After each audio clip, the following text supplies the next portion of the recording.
Bonjour et bienvenue à ce 7e jour du programme 14 jours pour commencer le yoga. On en est donc à la moitié du programme. Bravo d'être arrivé jusque-là. J'espère que ça t'a donné le goût de commencer le yoga. On a encore une semaine ensemble, ne t'inquiète pas. Aujourd'hui, donc, on va avoir un cours un peu plus particulier. C'est-à-dire qu'on va pas avoir un yoga actif, dynamique comme on a fait jusqu'avant. On a fait avant-hier le yoga sur chaise. Donc c'est pas un yoga dynamique, mais ça reste fluide, un yoga doux, on va dire, un yoga sur chaise doux. Ici, ça va être une séance douce aussi, mais vraiment avec des postures statiques qu'on va tenir plusieurs minutes, 3 à 4 minutes, aidées par beaucoup d'accessoires. On va commencer tout de suite par un pranayama. Qu'est-ce qu'un pranayama? C'est un exercice de respiration. Prana, c'est le terme pour désigner en sanskrit l'énergie vitale. Cette énergie vitale, elle est représentée par la respiration, par le souffle, donc prana, et yama, c'est le travail. Donc le travail de la respiration, et c'est un travail énergétique. Il faut plusieurs années, beaucoup de pratique pour arriver à vraiment contrôler à contrôler son énergie vitale. Donc ici, on va prendre des pranayamas comme vraiment un exercice de respiration qui va nous faire énormément bien et non pas un exercice énergétique, en tout cas dans un premier temps. Aujourd'hui, le pranayama que je vous propose, ça va être Nadi Shodhana. Donc on est assis sur la chaise pour avoir le dos bien allongé, mais bien sûr vous pouvez être assise sur le tapis, il n'y a pas de problème. Mais assurez-vous vraiment d'avoir le dos étiré. Ici les poumons vont s'exprimer, donc s'ils sont comprimés en étant le dos arrondi, il va y avoir moins d'effets positifs. Donc Nadi Shodhana, c'est la respiration alternée. On va boucher une narine et l'autre pour pouvoir respirer par une seule narine, expirer par une seule narine. Il y a plusieurs façons de boucher la narine. Dans tous les cas, je prends la main droite et je vais boucher, quoi qu'il en soit, la narine droite avec le pouce droit. Le mudra traditionnel, ça va être de plier l'index et le majeur, de garder l'annulaire et le petit doigt étirés. Donc, je ferme la narine droite avec le pouce droit et je ferme la narine gauche avec l'annulaire. Pas la peine de presser très très fort ici. Vous pouvez simplement boucher le bout de votre nez, de votre narine plutôt, et ça marchera très bien, ça fermera. Si ici c'est trop compliqué de prendre ce mudra-ci, ce qui est tout à fait compréhensible, moi au tout début j'arrivais pas du tout à avoir cette dextérité-là, ça m'a pris quelques temps. Je peux déposer l'index et le majeur sur le troisième œil ici. Si vraiment cette dextérité de fermer, c'est trop compliqué et ça vous demande trop d'efforts vis-à-vis de votre cerveau, c'est pas du tout un souci. Vous pouvez, dans un premier temps, boucher la narine droite avec le pouce, donc ça ne change toujours pas, et boucher la narine gauche avec l'index. D'accord ? Ça sera tout à fait le même travail et il n'y a pas de souci. Je vous montre une première fois le pranayama Nadi Shodhana, comme ça vous avez une idée de ce qu'un cycle représente. Donc on commence toujours par inspirer par la narine gauche. Donc j'inspire, je ferme ma narine gauche, j'ouvre la droite, expire. Je réinspire par la droite,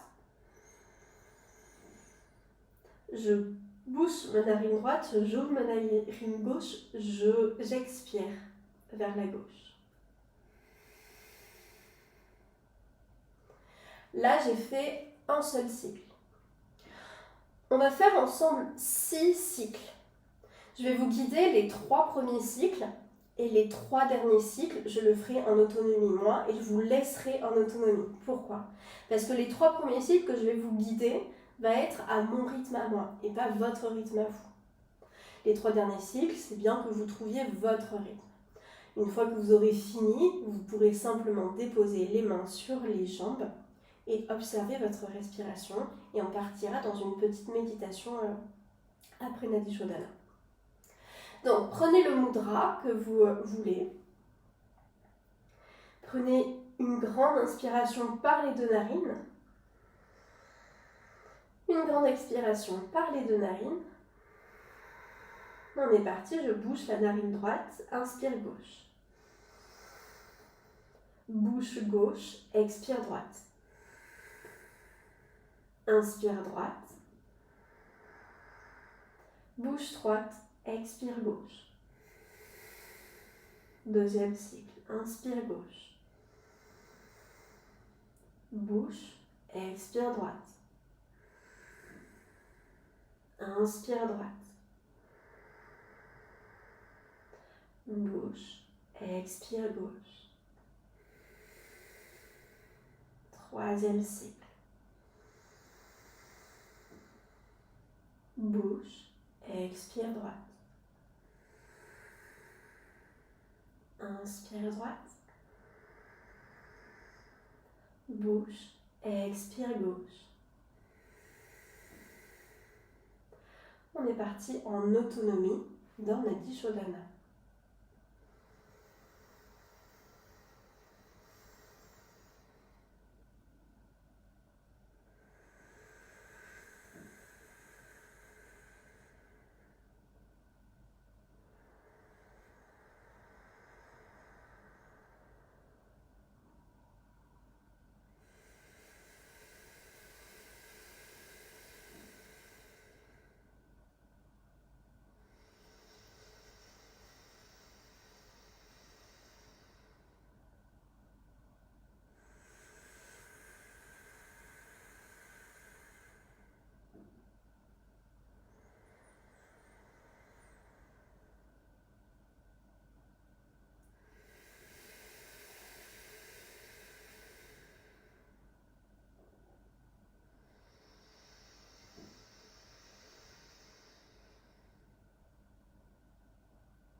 Restez ici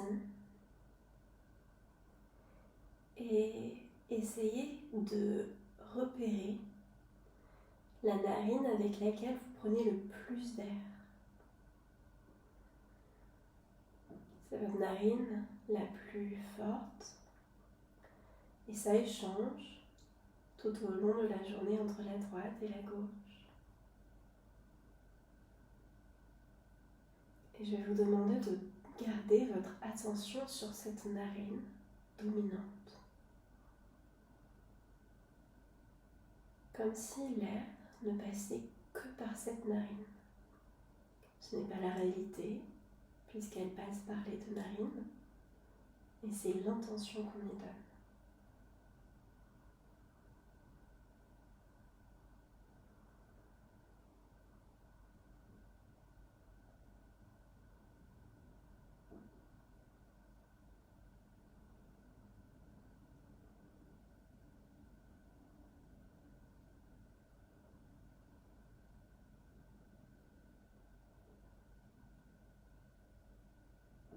Puis maintenant, portez toute votre attention sur l'autre narine.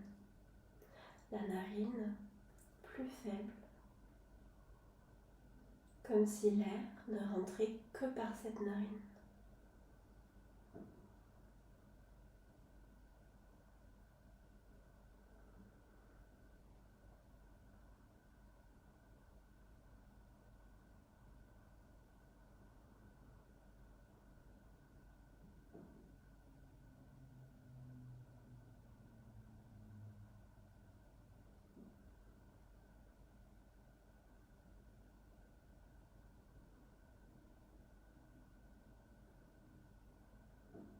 Et enfin, reprenez conscience de vos deux narines en même temps. Sentez l'air qui rentre et qui sort par ces deux narines.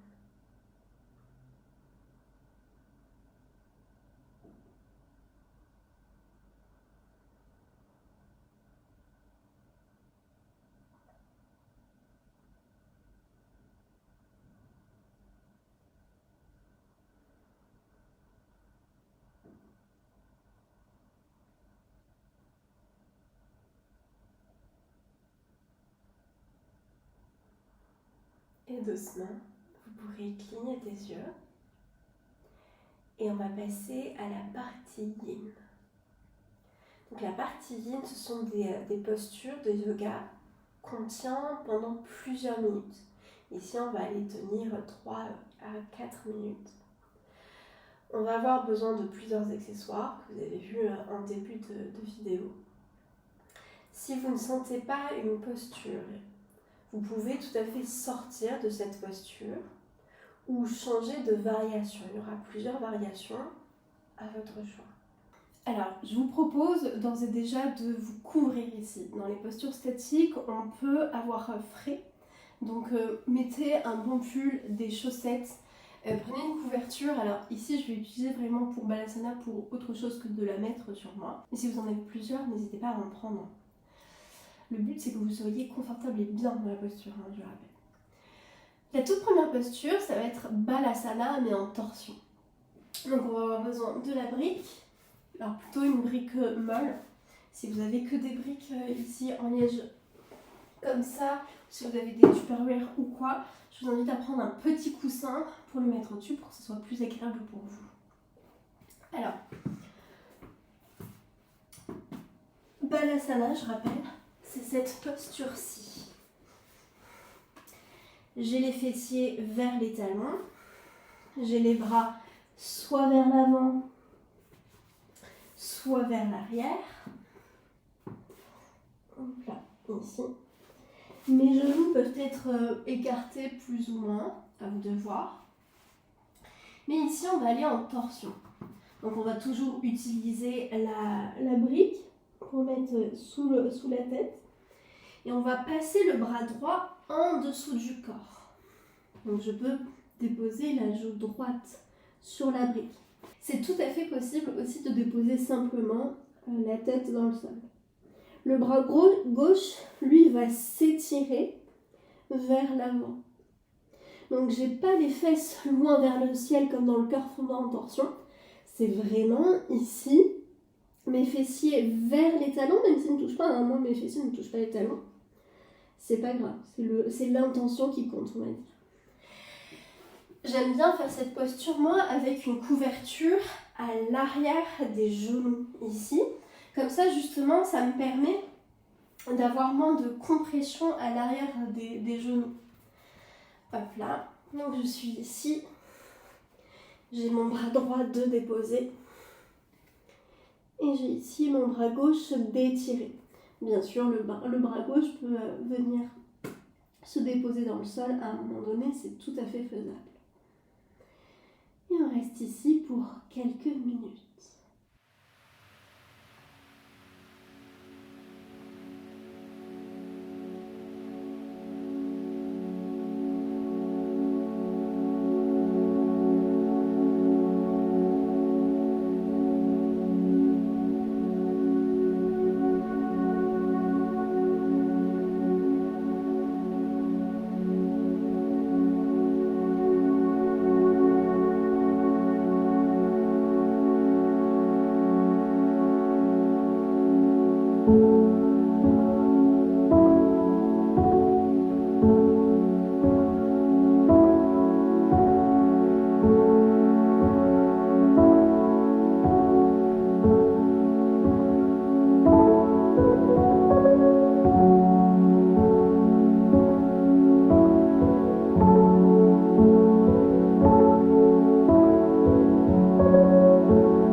Ose rêver en grand.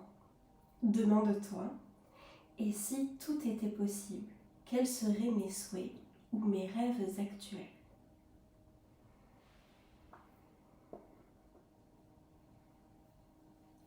Prenez une grande inspiration, une grande expiration pour sortir de la posture. Venez vous asseoir sur les genoux ou en tailleur et observez ici ce qui reste en vous de la posture.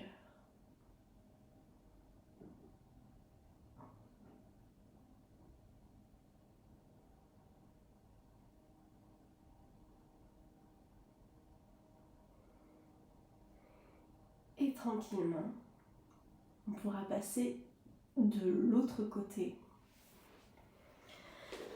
Je rappelle, et je ne cesse de le rappeler, et je la rappellerai toujours, on n'est pas symétrique. Donc ici, alors moi j'utilise toujours la couverture, mais peut-être qu'ici, de ce côté, j'aurai pas besoin de la brique. Je resterai simplement ici. Peut-être que ça sera trop intense pour moi de garder le bras étiré, donc je pourrais le plier. Ou à l'inverse, je préférerais plutôt étirer le bras ou emmener la brique sous le visage. Rappelez-vous que vous pouvez changer de variation pendant le temps que je vous propose. Rappelez-vous aussi que vous pouvez sortir de la posture avant que je ne vous l'indique. On reste ici pour quelques minutes.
Ose créer ton propre chemin de vie, indépendamment des autres.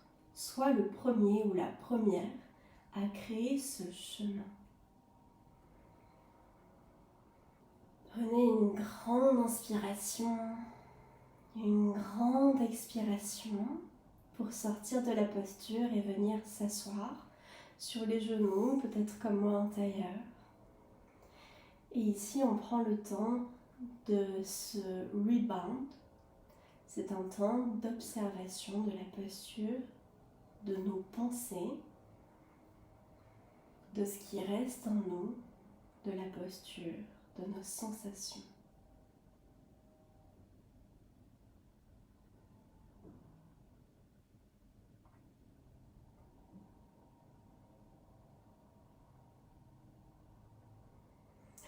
Et doucement, on passe à la prochaine posture. Cette fois, on va être sur le ventre. On va aller ici dans le sphinx. Donc, je vais toujours avoir besoin de ma brique. Je m'allonge.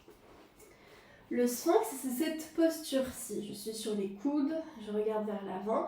Je suis en extension de colonne. Ça peut être parfois intense dans le bas du dos. Les épaules sont roulées vers l'arrière. Je peux rester ici, c'est tout à fait possible. Si je veux encore plus d'intensité, sait-on jamais, je peux plier les jambes vers la tête. Mais je vous rappelle qu'on reste pendant plusieurs minutes. Donc ici, une version plus yin de cette posture, ça va être d'utiliser la brique, de la mettre à la plus haute hauteur et de déposer le front et de déposer le front.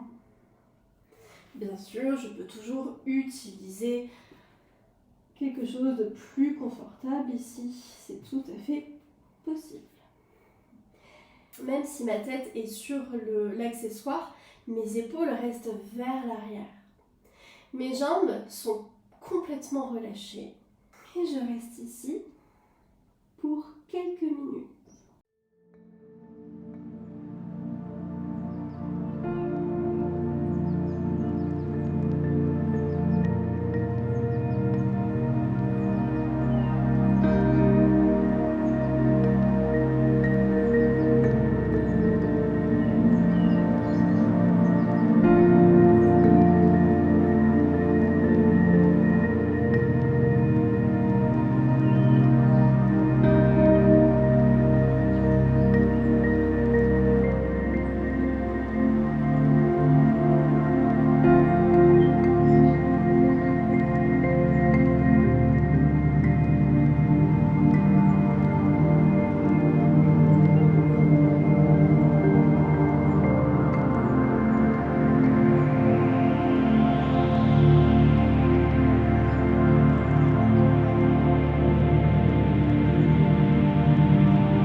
Tu es bien plus que ton esprit et ton corps.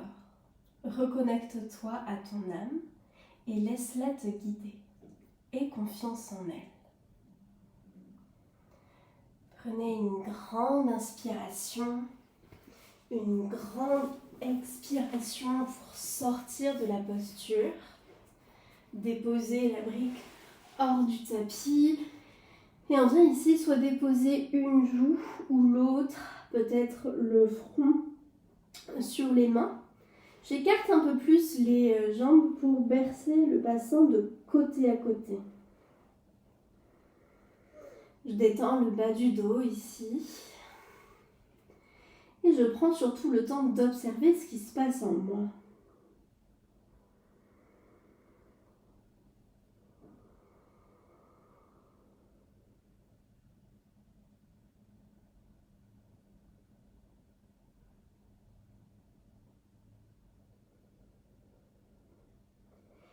Et doucement, on passe à la prochaine posture. Pour ça, je crochette les orteils et je viens me rasseoir sur les genoux. Alors, je reste les orteils crochetés. On va aller dans l'étirement des orteils ici. La posture traditionnelle, c'est simplement ici. Alors, simplement, c'est un grand mot, c'est une posture assez yang dans les postures yin. Ça, si on n'a pas l'habitude, ça peut vraiment étirer et parfois vraiment étirer péniblement l'arrière des pieds. Mais c'est très bénéfique si on porte surtout beaucoup de talons, ça fait beaucoup de bien. Comme on va rester plusieurs minutes, vous pouvez rester ici et c'est très bien si vous restez. Mais si vous sentez que vous n'en pouvez plus, il est possible de déposer les mains dans le sol. Comme ça libérera le poids du bassin dans les talons ici. Et ça fera un peu moins mal. Et plus vous emmènerez vos mains vers l'avant, moins votre bassin sera vers les talons, moins il y aura de poids. Je peux même arriver comme je suis ici dans la table. Et ça étire déjà énormément les orteils. Vous pouvez rester ici. Vous pouvez même déposer les coudes dans le sol. C'est trouver votre variation à vous. On reste ici encore pour quelques minutes.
nature en silence.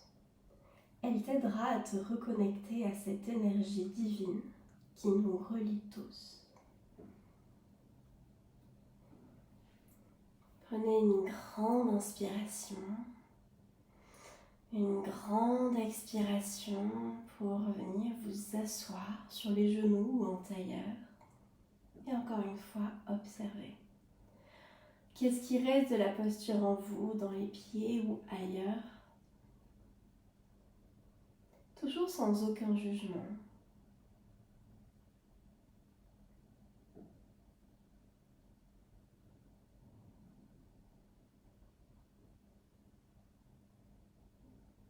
Et enfin, on va pouvoir passer à Shavasana. Je vais vous proposer un Shavasana un peu particulier. On va avoir besoin des briques, encore une fois. Donc je vais vous montrer deux variations, selon ce que vous avez chez vous ou pas. Donc on est toujours allongé sur le dos, mais cette fois les pieds vont venir l'un contre l'autre en papillon. Tout à fait possible de rester juste et simplement ici, si ça vous fait du bien. Si c'est trop intense dans l'ouverture de hanche, vous pouvez placer les briques sous les genoux. Les mains peuvent s'étirer le long du corps, peut-être aller sur le ventre.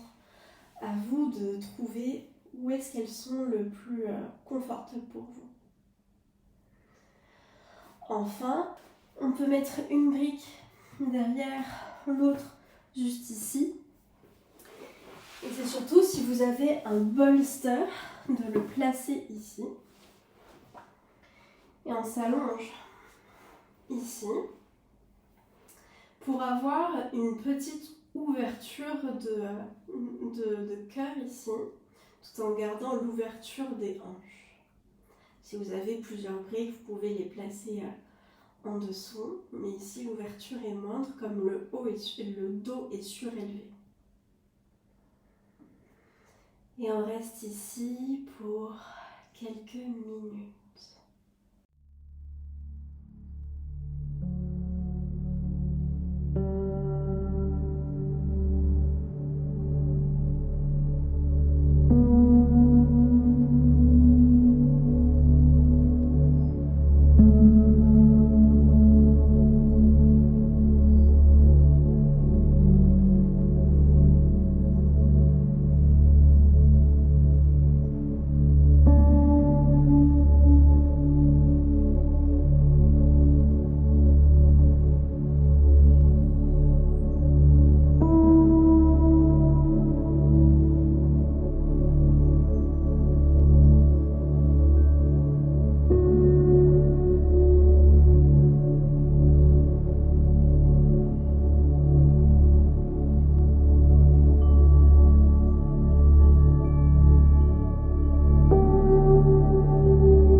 grande inspiration. Une grande expiration. Commencez peu à peu à reprendre conscience de votre corps. Commencez à y remettre du mouvement en commençant par les doigts des mains, les doigts des pieds. Faites des cercles avec les poignets et les chevilles. Étirez-vous de tout votre long. Si vous étiez sur des accessoires, roulez en dehors, déposez-les ailleurs.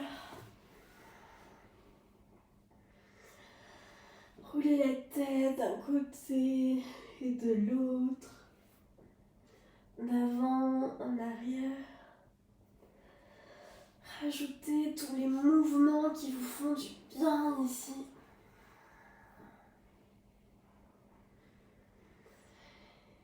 Et roulez sur l'un des côtés de votre corps en position fétale pour y rester quelques instants.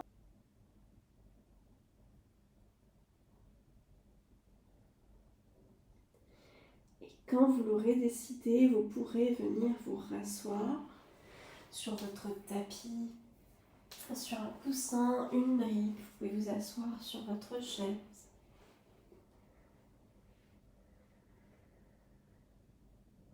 Venez une main contre l'autre, les mains centre-cœur, les pouces qui touchent le sternum, ou peut-être directement les mains sur votre cœur. À la prochaine expiration, la tête s'abaisse, le bout du nez vers le bout des doigts. Et ici, c'est votre moment personnel de remerciement. Remerciez-vous pour la pratique que vous avez faite. Remerciez-vous d'avoir créé cet espace de bienveillance, de bien-être et d'accueil pour vous-même. Remerciez-vous de la personne que vous êtes. Puis doucement, vous pourrez cligner des yeux pour les réouvrir, reprendre contact avec la lumière qui vous entoure. Et je vous dis merci beaucoup.